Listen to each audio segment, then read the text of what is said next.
It's Wednesday, December 13th. Welcome to the PDB Afternoon Bulletin. I'm Mike Baker, your eyes and ears on the world stage. Let's get briefed. A recently declassified U.S. intelligence report is providing insight into the stunning losses that Putin's military has suffered since his invasion of Ukraine. Also, it appears that the White House is prepared to make major concessions on border policy reforms to Republicans in Congress in a final bid to get an emergency aid package for Ukraine approved. But first, our afternoon spotlight. After nearly 2 years of fighting in Ukraine, the scale of the carnage is starting to come into focus. A declassified U.S. intelligence report recently delivered to Congress reveals that Russia has lost a shocking 87% of the ground troops that they began the war with, along with more than two-thirds of their armored tanks. U.S. intelligence estimates that the colossal personnel and equipment losses the Putin regime has suffered have set Russia's military modernization efforts back by roughly 15 years. Now, Russia launched their invasion of Ukraine in February of last year with roughly 360,000 ground troops. Since the invasion, the U.S. intelligence community estimates that at least 315,000 of those ground troops are now dead or injured.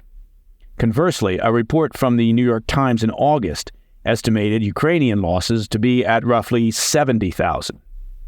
Now, the intelligence report, delivered to members of Congress on Monday, noted that the staggering losses have prompted Putin to greatly relax recruitment standards for deployment in Ukraine. As an example, Russia has been mining their prison populations for fresh recruits. The intelligence assessment said, quote, "The scale of losses has forced Russia to take extraordinary measures to sustain its ability to fight. Russia declared a partial mobilization of 300,000 personnel in late 2022 and has relaxed standards to allow recruitment of convicts and older civilians," end quote. Russia's Deputy Justice Minister, Vyacheslav Volodymyr, made a shocking disclosure in October when he stated the country's prison population, which hovered around 420,000 inmates before Russia's attack on Ukraine, has fallen to a historic low of roughly 266,000 inmates. Human rights observers in the region estimate that at least 100,000 prisoners have been conscripted by the Russian Defense Ministry and sent to the front lines to bolster the ranks of Russia's beleaguered fighting force. Russia has not addressed these latest casualty figures, but has previously claimed that the West greatly exaggerates Russian losses while significantly downplaying Ukraine's. Despite the losses, Russian President Putin appears eager to take advantage of what he sees as an increasingly vulnerable Ukraine and press the war to gain the upper hand.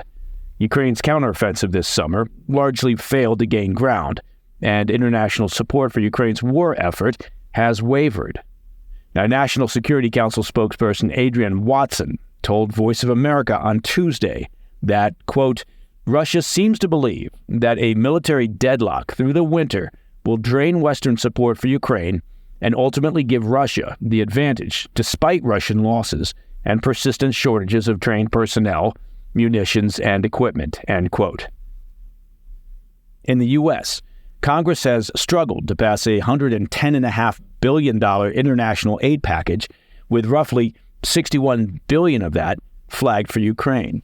During a visit in Washington from Zelensky on Tuesday of this week, he warned that any lapse in funding would risk giving Putin the advantage.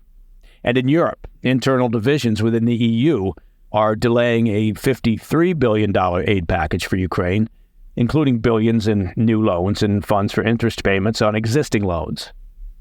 As we've discussed previously on the PDB, Putin likely believes that despite his staggering losses, he has two advantages: more manpower or potential recruits, and a fickle West that appears to be losing interest in further support for Ukraine. His calculation being that he can outweight the West and either eventually defeat Ukraine outright or, at a minimum, come to a negotiated settlement on favorable Russian terms.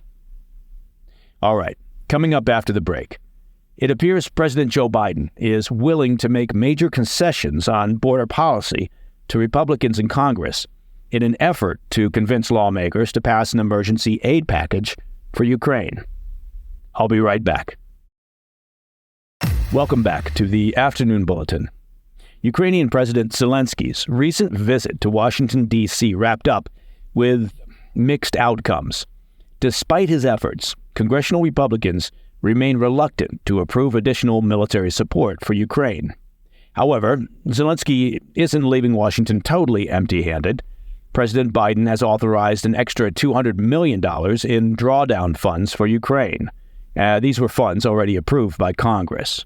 According to the Department of Defense, the new package includes air defense capabilities, artillery ammunition, anti-tank weapons, and over 4 million rounds of small arms ammunition. Of course, that's a far cry from the $61 billion that President Biden is requesting from Congress for Ukraine. As we've been reporting here on the PDB, those funds, well, they're being held up by Republican legislators who are hoping to leverage the package in exchange for increased border security. Well, it looks like Republicans might actually get what they want.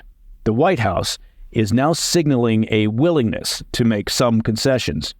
Yesterday, the Biden administration informed Senate Democrats that it's willing to consider some major changes in immigration policy in exchange for military assistance for Israel, Taiwan, and Ukraine. And that totals about $100 billion. So what exactly is being proposed? Well, 3 key points stand out here. First, the White House is open to granting U.S. border officials extensive legal authority to expel migrants without processing their asylum claims.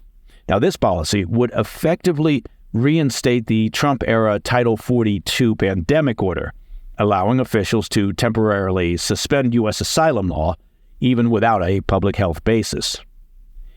The administration is also considering a nationwide expansion of the expedited removal process.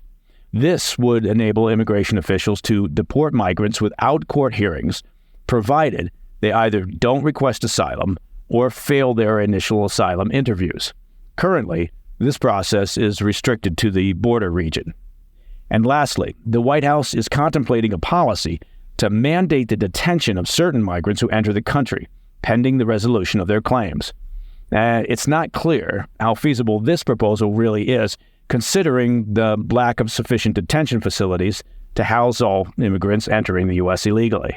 These proposed changes would mark a significant shift in the Biden administration's stance on immigration and border policy, demonstrating that the White House is fairly desperate to pass their military assistance package. And that, my friends, is the PDB Afternoon Bulletin for Wednesday, 13 December. If you have any questions or comments, please reach out to me at pdb@thefirsttv.com. I'm Mike Baker. I'll be back tomorrow. Until then, stay informed, stay safe, stay cool.